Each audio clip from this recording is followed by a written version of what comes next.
Section 3.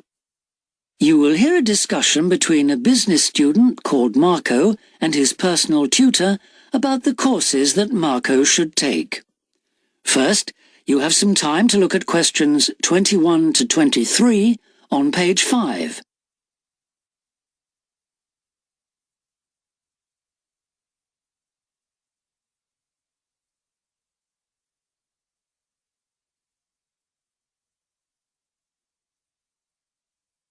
Now listen carefully and answer questions 21 to 23. Hi, Marco. Come in. Thanks.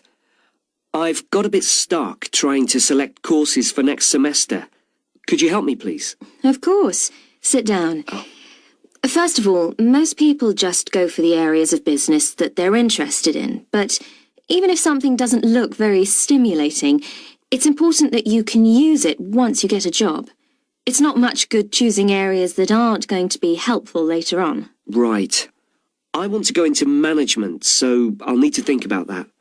And should I start specialising in a particular area yet? I don't think that's wise at this stage. It's better to aim for a wide variety of subjects, especially as management covers so many possibilities. You shouldn't be limiting your choices for later on. Yes, I see. You should also look at how the course is made up. Will you have regular seminars and tutorials, for example, as well as lectures? OK. Some of the lecturers are quite big names in their fields, aren't they? Should I aim to go to their courses? Well, remember that the lecturers who aren't well known may still be very good teachers. I'd say we have a consistently high standard of teaching in this department, so you don't need to worry about it.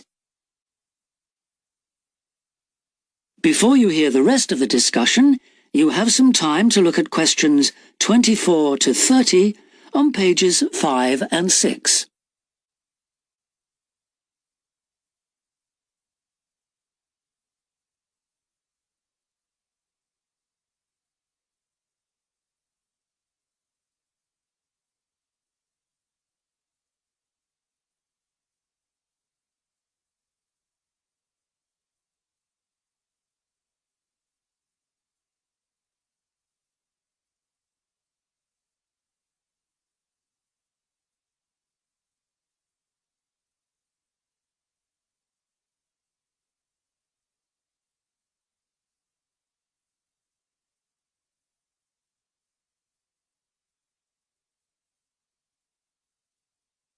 Now listen and answer questions 24 to 30.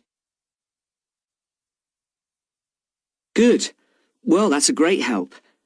Now, last time we met, you mentioned doing team management, didn't you? That's right. I'm still quite keen on the idea. The trouble is that because of changes in the content of various courses, team management overlaps with the Introduction to Management course you took in your first year. So what you learned from it would be too little for the amount of time you'd have to spend on it. I'll drop that idea then. Have you had a chance to look at the outline I wrote for my finance dissertation? I left it in your pigeonhole last week. Yes. Why exactly do you want to write a dissertation instead of taking the finance modules? It'll be pretty demanding. Well, I'm quite prepared to do the extra work because I'm keen to investigate something in depth, instead of just skating across the surface. I realise that a broader knowledge base may be more useful to my career, but I'm really keen to do this. Right. Well, I had a quick look through your outline, and the first thing that struck me was that you'll have to be careful how you set about it, as the way you've organised it seems unnecessarily complex. The data that you want to collect and analyse is potentially valuable, but you'll need to narrow down the subject matter to make the whole thing manageable. OK. I'll have another look at it.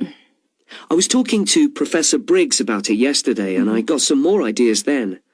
For part of the dissertation, I was thinking of trying to persuade finance managers from 3 or 4 companies to let me ask them about their company finances. If not, I think I'll have to change to another topic. Well, go ahead then. I could give you some names. Thanks. Now, let's talk about practicalities.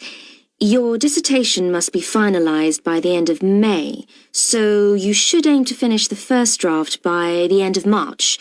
Is that feasible? Yes, it shouldn't be a problem. I'll need to register for the dissertation, won't I? Is that with the registrar's department? No, it's internal to this department, so you just need to let the secretary know. Do that as soon as you're sure you're going to write the dissertation. Okay. Then, to analyse your statistics, you're going to need some suitable software.